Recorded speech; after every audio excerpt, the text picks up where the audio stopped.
welcome to our first ever podcast. I'm Eris from Kuala Lumpur, Malaysia, and together with me today is my husband, Neil, who is from Cainta in the Philippines. Say hi, Neil. Hi.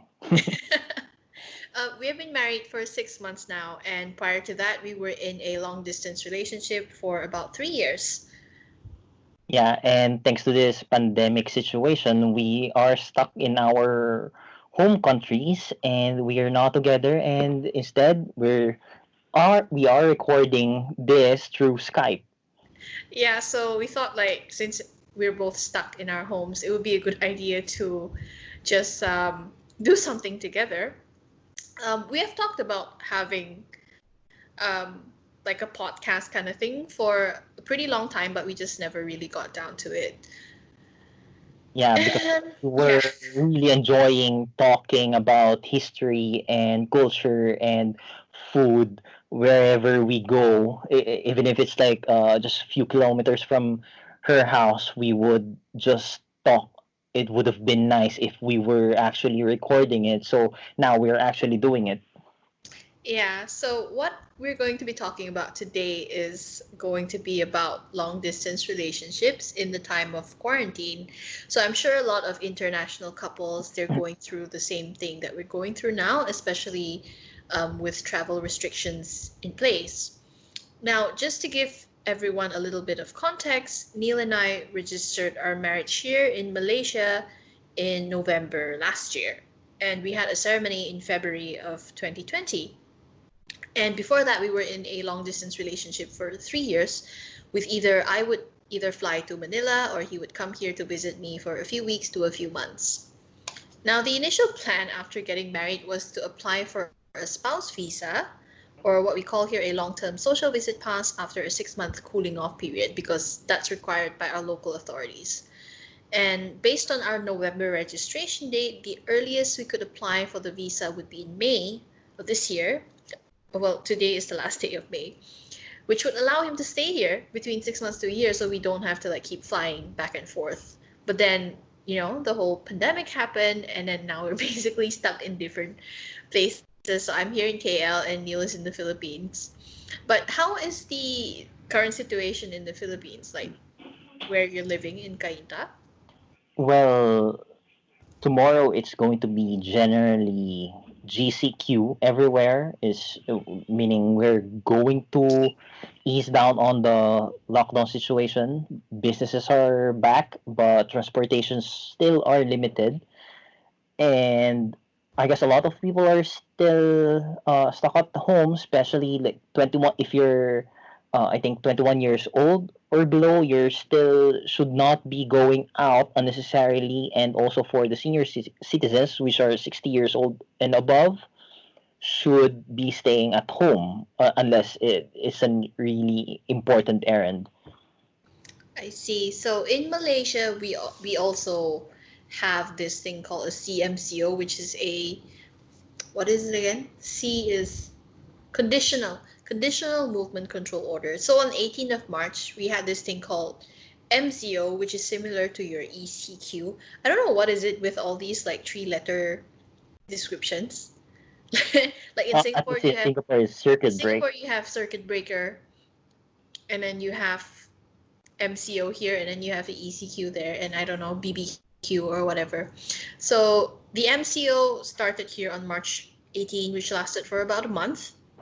And then on May 4, which is about 3 weeks ago, um, businesses were allowed to reopen, provided they have to follow like strict SOPs. Also, how compliant they are remains to be seen.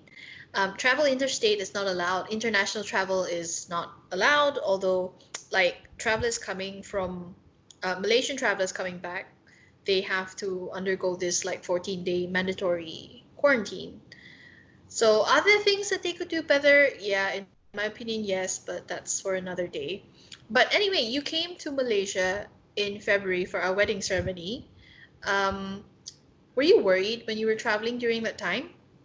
Well, yeah, we did a lot of precautions. Like we bought a lot of surgical masks, and each of us, my mom, my sister, and I had our own sanitizers. So, and in the airport, we only ate and drank once, and then after that, we didn't really drink or eat anything at all because we want to minimize what we touch. So we are very, very cautious. Although it made me feverish when I landed in Malaysia because for more than 12 hours I didn't drink water and I had a difficult time sleeping. So my body was really in a mess, which triggered fever, but it wasn't the coronavirus. It was just really, I was really fatigued. Uh, Yeah, I know. I remember like my mom was so worried that you that you actually had the coronavirus when you came. And like actually even the day before we were supposed to get married, like the wedding ceremony, you were still feeling a little bit unwell and I was really worried like will he be able to go through with the ceremony? Of course I was very worried, I mean, about the whole situation. But in February, the pandemic wasn't so prevalent here yet. It only worsened like in the middle of March.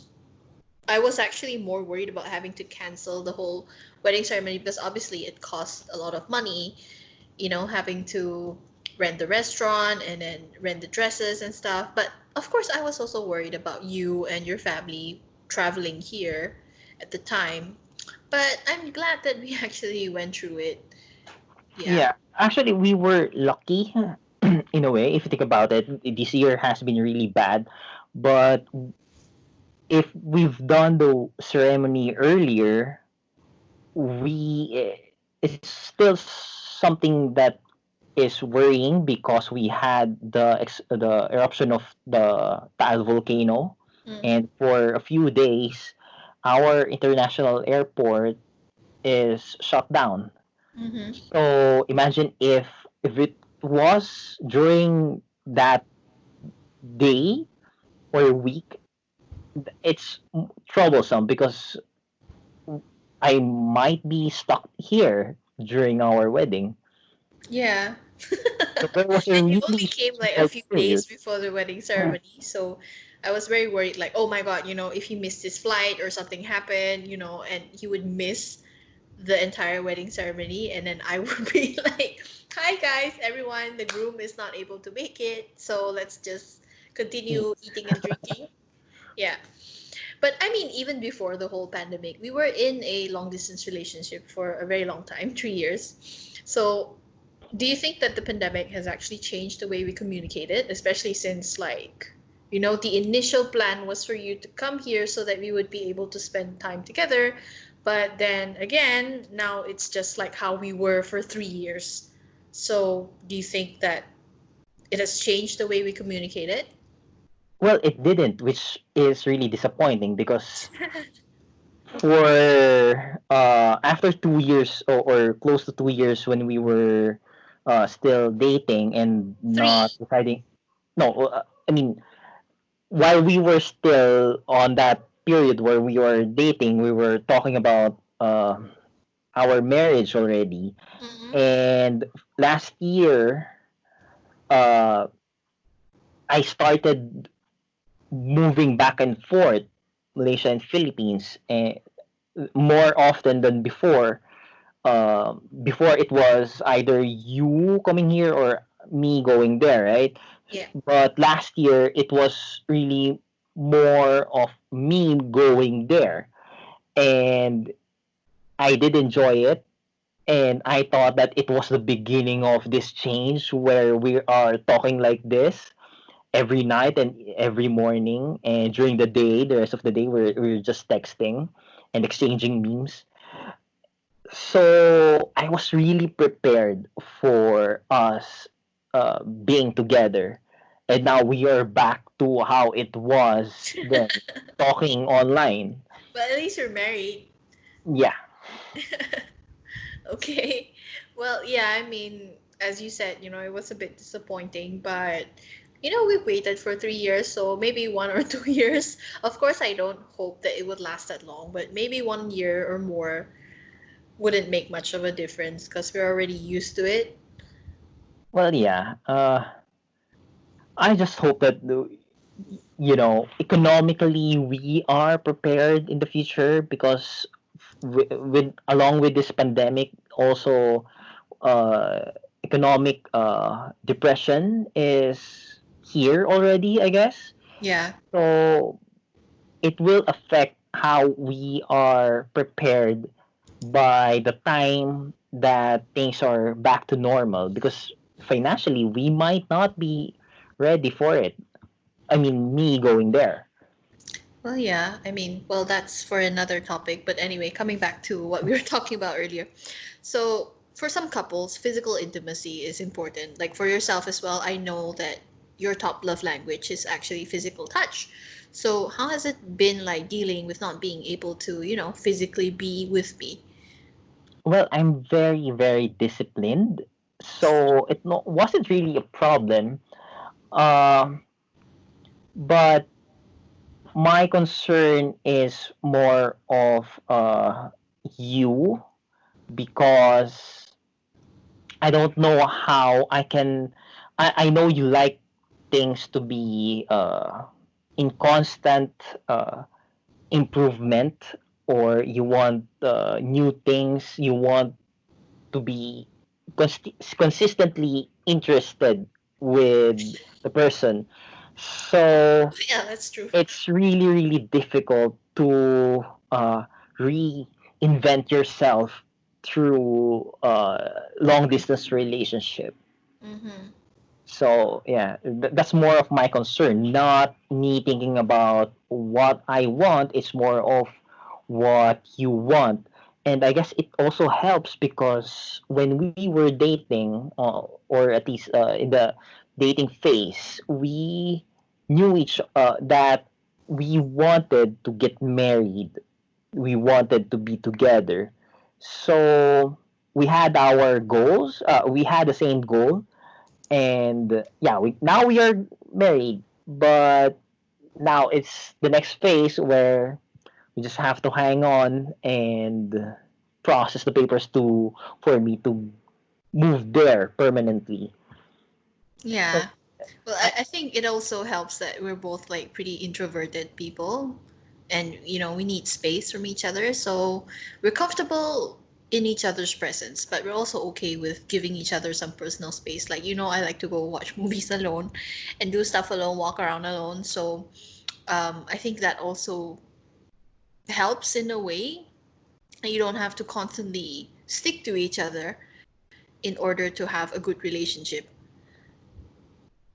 yeah, it helps that we are matured in that way, that we try to understand each other, understanding our needs, understanding the other person's needs, and try to compromise what's the best setting for the both of us. So what works? Sometimes we would be in your room, you doing or playing your games, and I would be playing mine, and we're not really talking to each other, but it doesn't bother either of us. Mm. I guess for other couples it would be problematic, but for us it isn't.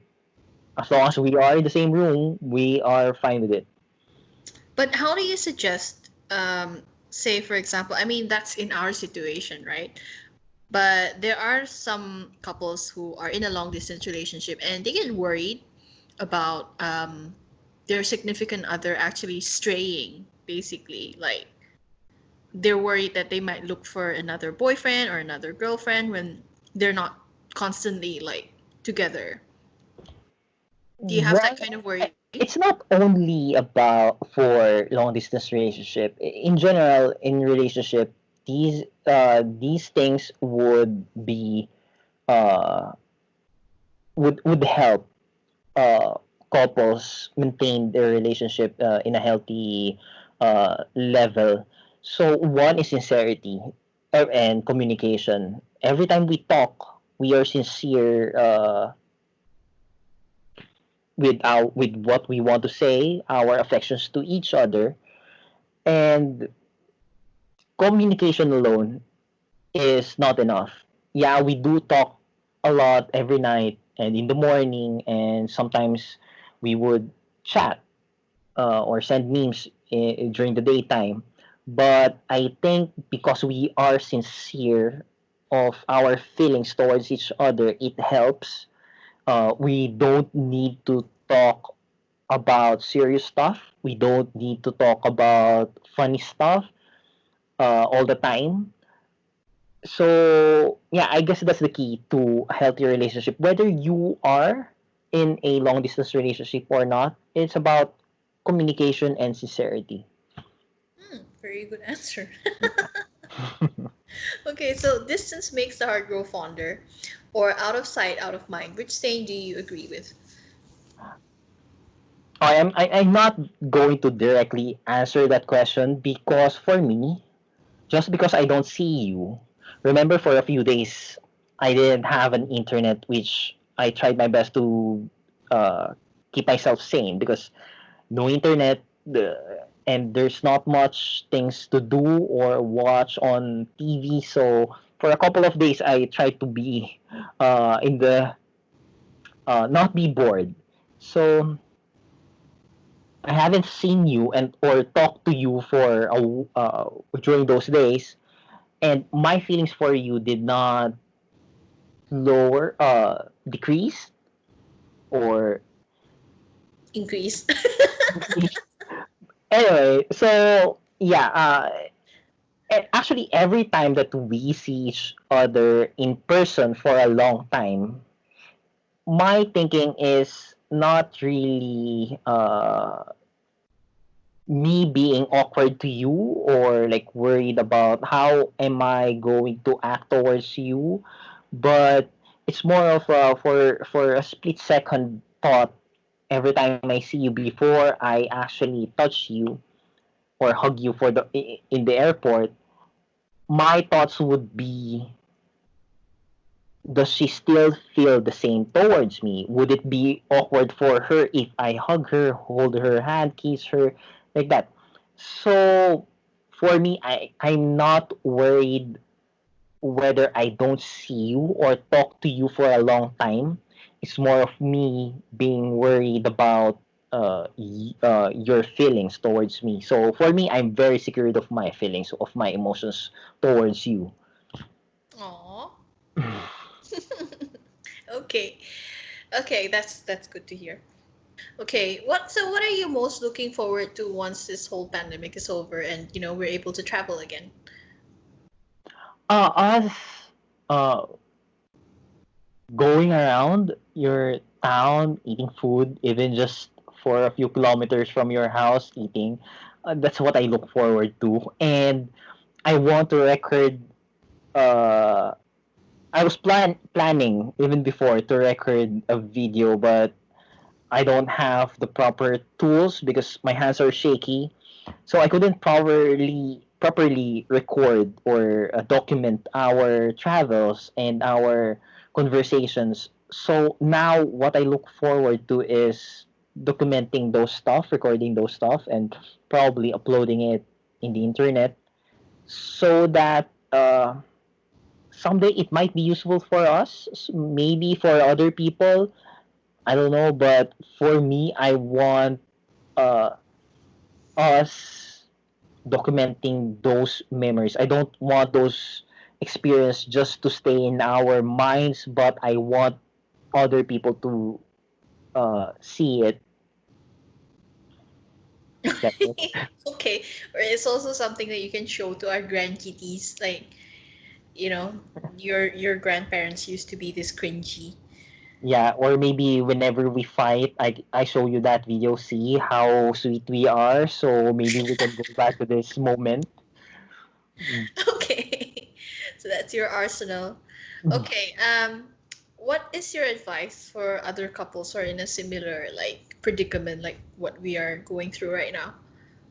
Well, one, before you enter into a relationship, make sure that you can really handle being away uh, with each other. Oh yeah, long distance relationships not really for everyone. So there's no right and wrong. Of course, I'm not saying that, just because you don't want to get into a long distance relationship doesn't mean that you're a bad person. It's just that you know what you want, and you know that, perhaps this thing isn't for you.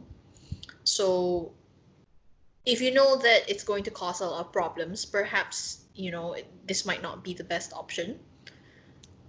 Yeah. Well, actually, it's also a good advice in relationship in general, because I know a lot of people that uh well, I think I was even before like that, very possessive, uh not You knowing. guys know he freaked out when I went out with a friend of mine, like past a certain time, and then he was really angry. Because it's not right there. Anyway, it's cultural differences. Okay, Yeah, fine, I fine. guess We for can this talk is about really, that in another video. I guess part of also, I think we need to mention that, being in a long distance relationship, aside from the distance, also the cultural differences. You being a Malaysian Chinese and me being a Filipino, there's a lot of things that is weird for you, or very things that doesn't really make sense for us. Yeah, it doesn't make sense, but that's how it is for us, like that. For me, at least my personality is somewhat easy to uh tolerate or accept some cultures that is way different from mine. But for you, I know your personality, that is it should make sense. So I'm aware of your personality, and I am aware of our cultural differences, and I just need to remind you about, hey, remember, you're a Malaysian Chinese, your culture is different from mine. So we have to be careful of the things we say or feel about the other, so Mm-hmm. that we wouldn't fight. Well, yeah, that's true. Well, anyway, what were we talking about again? I guess any advice for Oh yeah, advice. Um, I think that communication is important. Like you mentioned earlier, like if you don't communicate, then it's difficult because obviously you can't just drive to the other person's place and Netflix and chill or just hang out. You're basically separated by a long distance, and the only way you can communicate is through electronics, like, through your laptop and through your phone. So if you are, you should at least update the other person, even if you're not like someone who likes to text a lot, like constantly. You should still be aware that, you might not be like that, but the other person might need your assurance so that they know that you're there. So you should still at least update them on how you are, check up on them, especially. yeah. Oh, Basically, sincerity also. I mean, just because you're communicating, you just respond, "Oh, how's your day?" And then the other would respond like, it's okay. "It's okay." And then that's it. That's it. At least add some words to it, add some sincerity to it. And I think like it's also important to know the other person's love language. Like I know that you are someone who likes physical touch, and unfortunately, Yeah, that's one thing I can't provide to you during this time. What's your second love language? time, I guess. Time? Yeah, so that's why Yeah, I'm spending a lot of time with you. So spending a lot of time with you, like you appreciate that someone spends time with you. Whereas for me, I'm more of a words person. My top love language is words of affirmation. So to me, what people say to me matters. Like I don't really enjoy getting gifts from people. To me, it's like, okay, yeah, you gave me a gift. That's fine. But I would prefer someone actually reassuring me or telling me that, when I need something, I know that that person is there to comfort me and reassure me. So that's most important to me, and I think that you understand that and you're able to like kind of provide that for me. yeah. I hope I still do. Although sometimes I know eh. Well, never mind. Maybe we should talk about that in another podcast or whatever this thing is. Yeah, love language Love is languages and how. something everyone should learn. Yeah. I think during the first dates, that would be a very important topic for those who are doing their or yeah, having their first dates. Mm-hmm. I mean, you don't want to be stuck with someone who is really different from or something. The other would have a love language that you cannot provide for them, Yeah. or also vice versa. Mm-hmm. So yeah, it's yeah. I guess we should be advising young people or anyone doing their first. People as if you're really old. Well, at least me, I'm old. No, you're not. I am. Anyway, How old do you think he looks like? I don't. I mean, actually, a lot of my friends say that you don't look your age. That's all like women. okay, continue. Huh? Continue. No, that's all. No, I mean continue saying good things about me. Come on. There's more. Okay. Oh So yeah, I guess anyway, aside from communication and sincerity, try to at least be humorous. yeah, it would be a I guess really boring. I mean physically, you can be good looking, but you age, right? Eventually, both of you would not look good Forever. forever. Oh yeah, that's true. So So the your only the health, only thing left is humor. yeah. But that's actually true, like I mean, I can't say like the percentage of people who would think the same way, but I feel that a lot of girls that I know, yeah, of course they like to look at good looking people because who doesn't like to look at good looking people?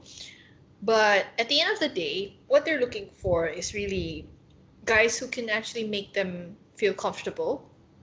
And for me, like I like guys that make me laugh rather than okay, so this guy is really good looking, but then he's a himbo. You know what a himbo is? Like a I don't bimbo, but a guy.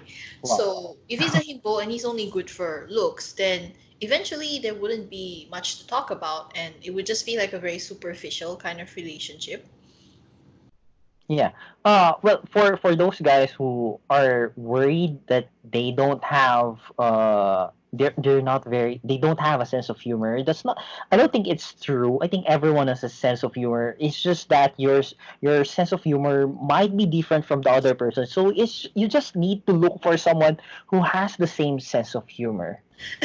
So it's good that I have the same sense of humor as you because some of the humor that you have is really annoying. It's like Dark. yeah, it's so dark, and other people would be like, "What the fuck's wrong with this guy?" That's why I don't share a lot of things on social media. I send it to you through a private message because I want to share it with someone, but I know I couldn't share it publicly because people would judge me or unfriend me. So I'm glad that I have you to Aww. share all those dark humor that I have. I hope I'm good for other things as well, not just sharing memes. But anyway, yeah. So I think we strayed a little bit from what we were talking about. We were talking about how long distance relationship couples can deal with how the pandemic, like with the pandemic, how they can deal with their situation. So is there anything else that you want to add? Yeah, I guess we've covered it all. At least from what I think. Yeah. Okay. So anyway, guys, thank you for tuning in. This was our first, I don't know what this is. Is this a podcast or is this just a video of two people chatting? Um, so we apologize if it's kind of all over the place because we're not really used to speaking on camera. No, wait, we are used to speaking on camera, but just not recording it. So, Yeah, and we're trying to eliminate the bad habits that we do. That's one reason why we couldn't record before is because we have bad habits in terms of communication. So we have to practice and remove that for this recording. actually, I slipped in some way. Like being the ano eh, like Yeah, I I think heard it's his you. influence because he keeps like saying things like ano eh, which is like a Filipino thing. So I picked it up, and then now whenever I need to fill in a gap in what I'm trying to say, I say ano eh, which It's is just not Filipino thing. It's also Japanese. Japanese. Okay, if you Anyway. say so. I actually do that a little bit now. Like when I'm talking to my Malaysian friends, sometimes subconsciously I would say ano eh, like that. Yeah. So I think like for our first video, this is a pretty good attempt, and we I hope don't to think the be quality is good. yeah, and we hope that we'll be able to speak more smoothly the next time and cover more other interesting topics that you would like to hear. Yeah. Is that all? Okay, bye.